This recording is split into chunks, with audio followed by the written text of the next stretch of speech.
देखिए, चलिए आज हम लोग बात करते हैं कि बहुत सारे लड़के बोलते हैं कि बायोलॉजी करने के बाद में क्या करना चाहिए। वो बोलते हैं क्या बायोलॉजी करने के बाद हमें डॉक्टर ही बनना पड़ता है, लेकिन ऐसा बात नहीं है। बायोलॉजी करने के बाद में ना बहुत सारा स्कोप है, बहुत कुछ आप बन सकते हैं।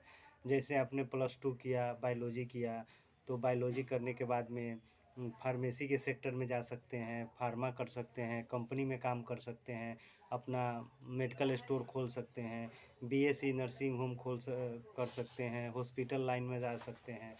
देखिए, बायोलॉजी करने के बाद भी ना बहुत सारा ऐसा स्कोप रहता है, लेकिन बहुत सारे स्टूडेंट इसको समझ में नहीं आता है कि हम क्या करें। बायोलॉजी से पढ़ लिए तो हमको एक एम रहता है कि डॉक्टर बने।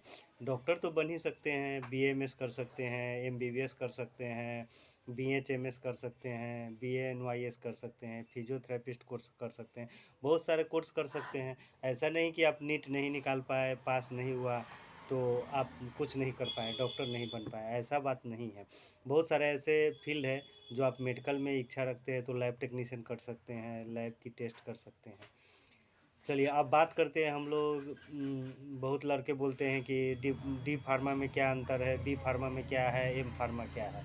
डी फार्मा जो होता है वो डिप्लोमा इन फार्मेसी होता है, +2 करने के बाद में होता है। वो 2 साल का होता है। 2 साल आप कॉलेज से पढ़ कर आएंगे, उसके बाद 3 मंथ का आपको इंटर्नशिप करना पड़ेगा।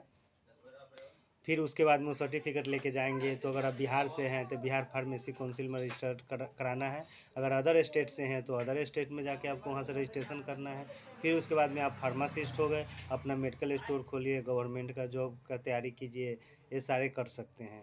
उसके बाद में अगर आप बैचलर करना चाहते हैं तो बैचलर ऑफ फार्मेसी कर सकते हैं। 4 साल पढ़ना पड़ेगा। उस पढ़ने के बाद में आप कहीं कंपनी में काम कर सकते हैं, मेडिसिन जहाँ बनता है वो मैन्युफैक्चर में काम कर सकते हैं, या अपना तो ये मेडिकल स्टोर खोल सकते हैं, या हॉस्पिटल में जॉब कर सकते हैं। तो आप पूछेंगे फार्मासिस्ट का जो कितने सैलरी मिलता है, तो एज पर depend on your hospital. Minimum 15,000, ज़्यादा से ज़्यादा 25,000 रुपये आपको सैलरी दे सकता है। उसमें काम कर सकते हैं। या तो आप बीएससी नर्सिंग कोर्स कर सकते हैं। बीएससी नर्सिंग कोर्स करने के बाद में किसी हॉस्पिटल में काम कर सकते हैं। उसमें भी 25 से 30,000 का दे सकता है।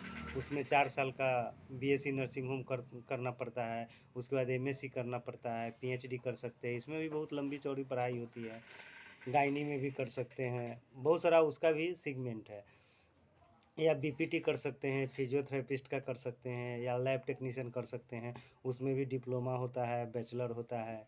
तो हमेशा सारे स्टूडेंट को ये बताना चाहते हैं कि बायोलॉजी करने के बाद आप कभी भी भूखा नहीं मर सकते हैं। आपके पास में टेक्निकल हैंड है, कभी भी भूखे नहीं मर सकते हैं। लेकिन आप मैथ पढ़ते हैं, इंजीनियरिंग करने जाते हैं, जनरल कंपटीशन करने जाते हैं, तो ठीक है हो गया तो बहुत अच्छा है, लेकिन बाद में आप सोचने लगते हैं कि हम क्या करें, नहीं हुआ, बेरोज़गार हो गए, पैसा नहीं है। तो मेरे से गुजारिश रहेगा कि जो बायोलॉजी पढ़ने वाले हैं वो हताश मत होइए। बायोलॉजी करने के बाद में बहुत सारा इसका स्कोप है, बहुत सारे कुछ कर सकते हैं, ऐसा नहीं है। आपके टैलेंट के ऊपर है। एमबीबीएस ही कर लीजिए, लेकिन आपके ऊपर टैलेंट नहीं है तो कुछ नहीं कर पाइएगा। तो आप लोग निराश मत होइए, हताश मत होइए। आप बायोलॉजी पढ़ने वाले के बहुत सारा स्कोप है। ज़्यादा दिक्कत हो तो मेरे नीचे दिए गए नंबर पे आप कांटेक्ट कर सकते हैं।